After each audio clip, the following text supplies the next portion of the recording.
In 2005, Playmates Toys and 4Kids Entertainment wanted a less angsty version of the Turtles. So, by the magic of TV show retooling, the Turtles were transported 100 years into the future, where they were hosted by Cody Jones, April and Casey's great-grandson. Unfortunately, the amount of changes in the show alienated many of the established fans of the series.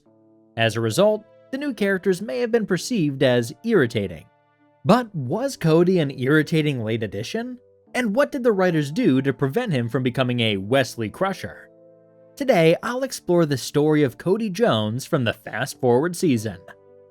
Cody Augustus Jones was created by Marty Eisenberg and designed by Roy Burdine for the 6th season of the 4Kids show. The Augustus in his name was a nod to April's uncle, blending family legacies from both sides of the aisle. Legend says that Cody was almost voiced by Jason Griffith, who even recorded dialogue for the first episode before being replaced by Christopher Adams. Initially, the character was meant to be a bit of a hermit. For undefined reasons, he would be too scared to step outside his penthouse. Peter Laird challenged this idea and asked the writers to define why the character was this way.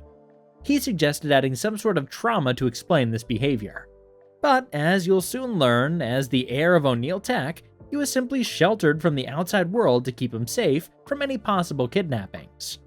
Cody's introduction into the show served multiple purposes, but the main justification for his existence was that he was a guide for the Turtles into the world of the future and a catalyst for their stories. They would regularly rely on technological plot devices that he could help them with. But there seemed to be some problems with how the character was written. Peter Laird objected to Cody transforming Serling into Turtle X, his battle armor, without the robot's consent. According to Peter, in those story outlines, Serling had demonstrated to have a more fleshed-out personality than Cody.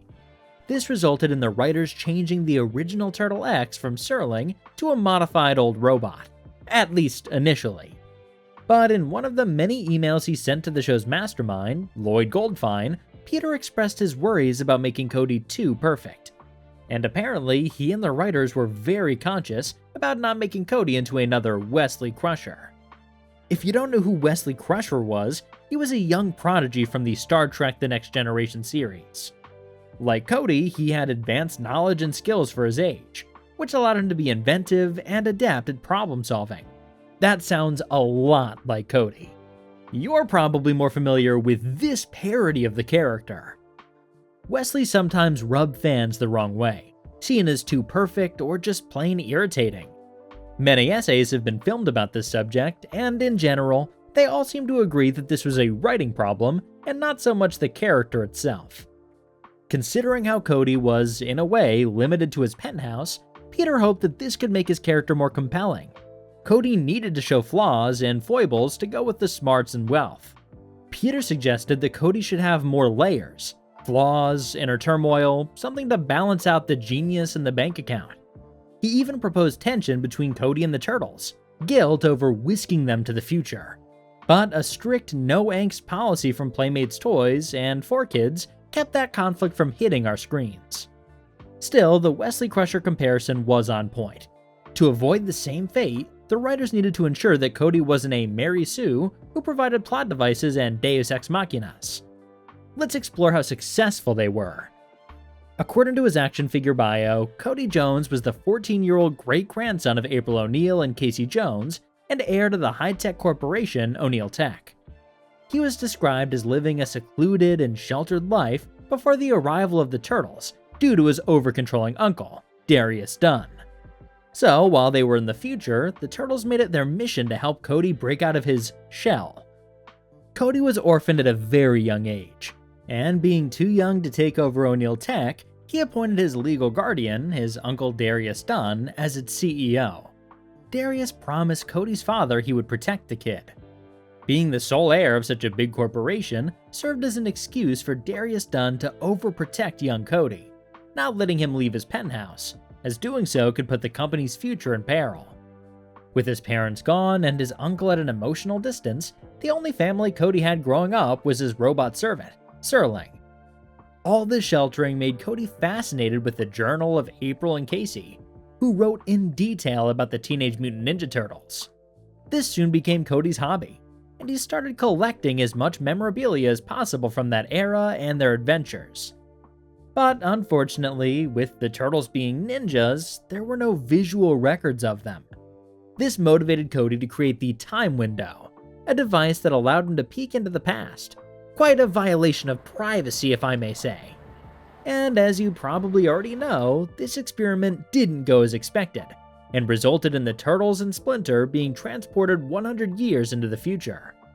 Sadly, the accident couldn't be reproduced again, which meant the Turtles were stuck in the future. But this accident had a silver lining for Cody. The Turtles were the closest thing to the family he used to have, so he made sure to let them feel comfortable in the year 2105. He let them use all his technology, including the hover shell he built. Suddenly, what started as a way for Cody to experience some excitement became the real thing. The Turtles represented Cody's ticket out of his sheltered life. This threatened Darius's ulterior motives, who wanted Cody completely isolated. But the kid already had a good friend at O'Neill Tech who could help them. Starly Hambreth, a super genius alien girl from the planet Omatran. She was an intern who introduced the Turtles to the Transcendental Lathe. This device materialized its users' thoughts, including ninja weapons. Cody and Starly were implied to be at the beginning of a romantic relationship, although Cody was visibly uncomfortable going on dates with her. However, the two would spend more time together as the season progressed. Although Starly being an intern for O'Neill Tech meant she was technically dating her boss. Well, maybe workplace relationships will have different rules in the year 2105. While these two had their passion for science in common, Starly was actually fascinated by Cody's desire for adventure.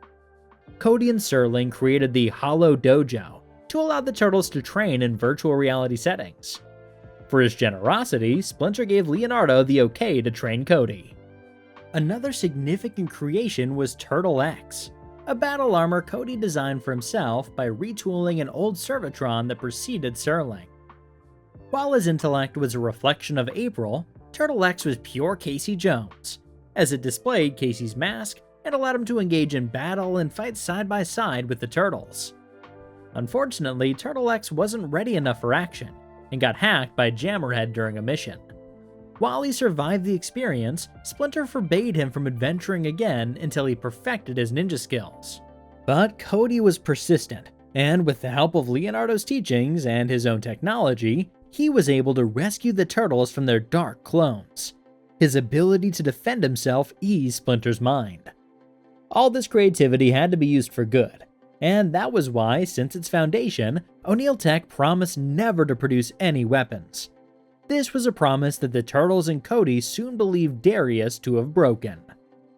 After being caught red-handed, Darius justified it as a part of their initiative to recycle weapons into more productive things. Our heroes weren't convinced, and Cody would finally find his uncle's clandestine operation, selling weapons to criminal organizations. The Turtles tried to end the situation, but Darius had the Dark Turtles by his side. The battle quickly split into Turtles versus Turtles and Nephew versus Uncle. Having learned from Leonardo about the importance of letting the enemy exhaust all of their energy, Cody waited for Darius to deplete all the power in his battle armor. Despite winning the battle, Darius Dunn escaped and was later rescued by the Dark Turtles. Now, without a parent figure, Cody ran O'Neill Tech as an interim CEO. Together with the Turtles, they would try to undo all the damage done by Darius. Darius returned to get revenge by hacking Turtle X and kidnapping Cody. Despite the Turtles' help, Turtle X started a self-destruct sequence. This was finally prevented at the last second thanks to Serling sacrificing himself to upload an antivirus into the armor. Realizing Serling was his only family left, he rebuilt him with an integrated Turtle X inside of him so that he could protect Cody and himself in battle. Other important villains besides Darius Dunn and Jammerhead were Shokanabo and Viral. The latter could hack into any system, and after a few fights against her, Cody found a way to stop her for good by decompiling her. He did this thanks to a, let's call it, decompiler installed in Turtle X. But Viral used this opportunity to survive inside of Serling. And by the time Cody found a way to send the Turtles back into the past, Viral took Serling with them, and the experience destroyed the time window again. Cody would become permanently separated from everyone he ever considered his family, the Turtles and Serling. Perhaps he knew this was how it was supposed to happen, but we'll never know. Losing his family wasn't something new for Cody, but this whole experience transformed him. He was now free from the extreme sheltering of his uncle, and he was finally ready to experience life as a teenager, a life I'm sure Starly was a part of. Cody appeared in the pages of the Titan Comics magazine, with stories written by Tristan Hugh Jones, but his role in these adventures was definitely that of a plot generator and catalyst. His experimental technology would be the main plot of all of these stories. I'll try to cover the plots from this magazine, published or otherwise, in a future video. What I will mention in this video, though, is what was in store for Cody for the cancelled second season of Fast Forward. In those episodes, a villain would have tried to prevent Cody from being born in the past, which would lead to him fluxing in and out of time and ending in 2007. There, he would have sent a time beacon to allow the Turtles to find their way back to their time. This was before the Back to the Sewer season was a reality. It's unclear who this villain was, but Cody's not existing would have benefited Darius the most. Cody then cameoed in the show's last episode, witnessing his great-grandparents' wedding through the time window. On the other hand, Serling remained with the Turtles for the last season, but that's a story for another video. When it comes to characters like Wesley Crusher, the term Gary Stu comes up often.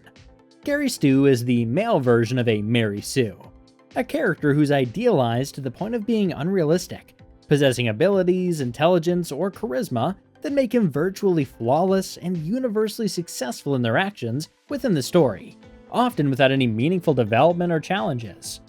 So, was Cody a Gary Stu? Sure, there were moments when he seemed a bit much, but finding an alternative isn't easy, particularly in the early episodes when Cody was crucial. As the Turtles' guide to the future, his presence was pretty much a given. But let's be clear, Cody can't shoulder all the blame for the changes in the show. He was just one piece in a larger puzzle put together by playmates and 4Kids. And as the saying goes, there aren't bad characters, just stories that don't do them justice. Though that's up for debate. And to be fair, Cody had flaws. They weren't very significant, but his anxiety and lack of patience that made him rush into action got him in trouble more than once. In my personal experience, Cody wasn't a problem. When I had the opportunity to watch the show for the first time, I binge-watched the first 5 seasons. Back then, Fast Forward had just wrapped, and I simply felt less interested in the show during the early episodes of the 6th season, probably because of the lack of stakes and conflict. If anything, Cody looked like a cool character. Perhaps too cool sometimes, but generally a believable teenager from the future. Compared to Zack from the 1987 series, who was also 14, the differences are notorious. But I also think that the writers of both shows didn't know how to write teenagers. Still, because Cody was living in the future, you could always justify it as being accurate to his era. And you know what? At least Cody was well integrated with the established universe, unlike other characters that start with a C and end with an Arter. What are your thoughts about Cody? Do you find him irritating, or do you think he's cool? Let me know in the comments. Thanks for watching, see you in the sewers.